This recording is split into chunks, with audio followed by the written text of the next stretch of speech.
Hey guys, this is Tanushree and welcome to my channel. आज weather बहुत प्यारा है दुबई में, तो I thought I'll come outside and create this video in the park and I was lucky enough to find a quiet corner as well.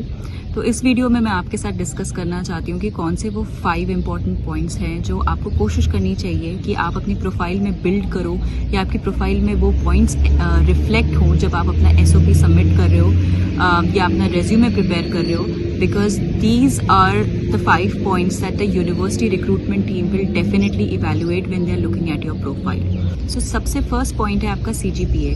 CGPA आपका most defining factor बिल्कुल भी नहीं है. CGPA is just like a cut-off mark that you have to make.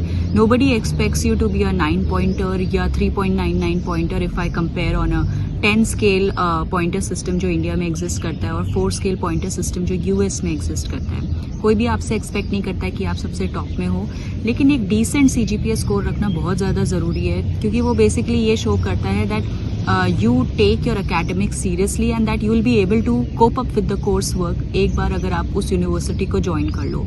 तो मेरे हिसाब से अगर आप एक डिसेंट CGPA स्कोर रख लो of let's say 8 based on Indian pointer system, और I think that will come equivalent to somewhere around 3 or 3.25 based on the American pointer system. If you are able to maintain this decent score, I think you're golden. So make sure कि आपका CGPA एक इतने अच्छे level का हो that doesn't become a blocker for you, क्योंकि उसके बाद अगर आप as long as you are 8, I feel then CGPA related you will never be rejected. Of course the other pointers will be very very important when your profile is being evaluated. The second is your work experience. Work experience से मेरा मतलब बिल्कुल भी नहीं है आपका corporate work experience. ज़रूरी नहीं है हर किसी के पास work experience in a corporate company या ऐसा कुछ हो. वर्क एक्सपीरियंस में ज़्यादा ज़रूरी ये है कि even as part of of your college life आपने कुछ ना कुछ कोशिश की हो कि उस फील्ड में आप एक्सपीरियंस गेन कर सको, चाहे वो इंटर्नशिप्स के थ्रू हो, स्टूडेंट पार्टनरशिप प्रोग्राम्स के थ्रू हो, आपके कोई प्रोजेक्ट्स के थ्रू हो, किसी ऑर्गेनाइजेशन से एसोसिएशन के थ्रू हो. उस तरीके से आपका कुछ ना कुछ प्रैक्टिकल एक्सपीरियंस होना बहुत ज़्यादा ज़रूरी है. वो ये शो करता है, वो बेसिकली आपकी सीरियसनेस शो करता है towards that field that you have made an extra effort to get a practical experience in that field. क्योंकि लाइफ में इंसान जितना ज़्यादा प्रैक्टिकल एक्सपीरियंसेस से सीखता है वो थियोरेटिकल नॉलेज से कभी भी नहीं सीखता है, और वो इन यूनिवर्सिटीज़ को भी बहुत अच्छे से पता है. इसीलिए they want to see that you have made some efforts in getting practical experience in the field that you want to do masters in. यहाँ पे एक बात आ जाती है ब्रांड नेम्स की. देखिए, brand names are definitely not a defining factor, लेकिन it's always good to have some brand name in your profile if you can. And the only reason I say this is because they are globally recognizable. So the hiring community, when they see that name, they know that name. So they know कि ठीक है, you have worked in this company.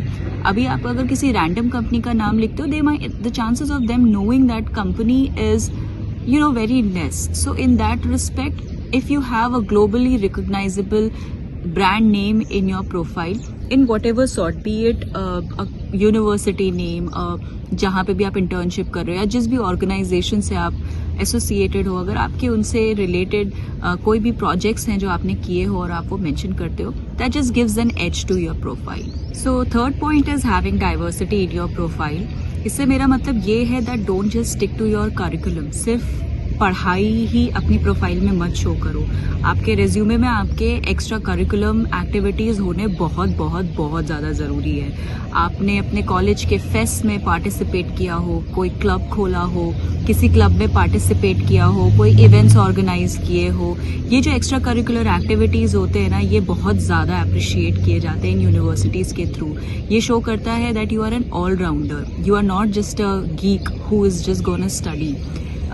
This shows the university that you have an overall development in you. और हर कोई ऐसे ही बच्चों को higher करना चाहता है जो academically टॉपर भले ही ना हो, but they have a decent academic score, but it's more important that they have all the rest of the qualities where you are able to have smooth conversations with people, where you have interacted with people, you have real life experiences जहाँ से आपने बहुत सारी चीज़ें सीखी हो, because it's a fact of life कि जितना आप अपने रियल लाइफ एक्सपीरियंसेस से सीखते हो उतना आप बुकिश नॉलेज से नहीं सीख सकते हो.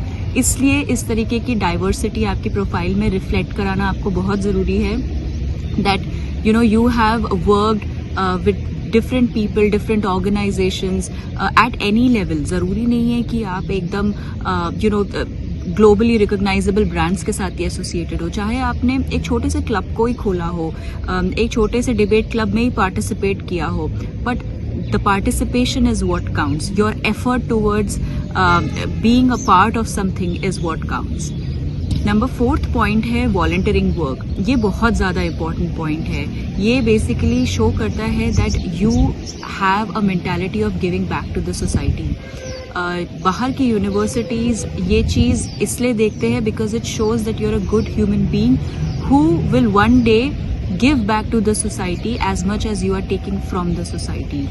Or everybody wants to hire people, everybody wants to have people or students associated with them who have this mentality of doing good for the greater world and not just for themselves. तो volunteering की activities ज़रूर से करिए, चाहे आप किसी programme से associate होइए, जैसे NSS प्रोग्राम है. मैं NSS प्रोग्राम से एसोसिएटेड थी, जहाँ पे हम लोग तमिलनाडु के विलेजेस में जाके बच्चों को, लोगों को पढ़ाते थे, एंड उससे आपको भी बहुत कुछ सीखने मिलता है. चाहे आप टीचिंग एक्टिविटी से करो, या आप किसी ओल्ड एज होम में वॉलंटियर करो, या किसी एनिमल रिलेटेड किसी वॉलंटियरिंग वर्क को करो, बट ये डेफिनेटली करो. एंड ये मैं सिर्फ यूनिवर्सिटी एप्लीकेशन के पर्सपेक्टिव से नहीं, एक आपके अंदर भी ह्यूमैनिटी कोशेंट बढ़ाने के लिए हाईली सजेस्ट करूंगी that definitely have volunteering work as part of your experience when you are in college. And the last point is to show that you have leadership qualities in you. Universities wants to churn out students that can be the potential big leaders of the world. Leadership her level पे आती है, सिर्फ president या prime minister बनना ही leader नहीं होता है. अगर आप एक इनिशिएटिव ले रहे हो, आपके पास एम्पैथी है, you are able to execute things, you are able to work with other people to create something, to build something, to contribute towards something, ये सारी चीज़ें आपकी लीडरशिप क्वालिटी शो करती है. चाहे आप मान लो आपके कॉलेज का कोई फेस्ट हो जहाँ पे आपने एक पर्टिकुलर प्रोग्राम ऑर्गेनाइज किया हो, तो ये सारे एक्सपीरियंसेस अपने पास ज़रूर रखिए. और टुवर्ड्स द एंड मैं ये बोलना चाहूँगी कि ये सब एक्सपीरियंस होना तो बहुत ज़्यादा ज़रूरी है, लेकिन सबसे ज़्यादा ज़रूरी ये है कि इसको आप ब्यूटिफुली क्राफ्ट करिए अपने SOP में. बहुत सारे स्टूडेंट्स ना ये चीज़ें मिस कर जाते हैं. ये इनको लगता है कि ये बहुत छोटी छोटी चीज़ें, लेकिन यही छोटी छोटी चीज़ें आपका केस बनाती है. You have to win the heart of the university recruitment team, and you win their heart by mentioning about all these small contributions, experiences and what you learn from these experiences. तो experience तो आपको होना बहुत ज़रूरी है, लेकिन उससे ज़्यादा ज़रूरी ये है कि आप इसको ब्यूटिफुली एक्सप्लेन करिए अपने SOP में, that statement of purpose that you will write to your university, because that's the only way that they get to know you as a person. The university has never met you, all they know about you is through that SOP. तो बहुत ज़्यादा important है कि आप examples के साथ अपनी जिस भी अपने बारे में जो भी चीज़ आप बता रहे हो उसको back it bye an example, back it by examples of your practical experiences, of these diverse experiences that you have collected over the period of 4 years or 5 years in your college.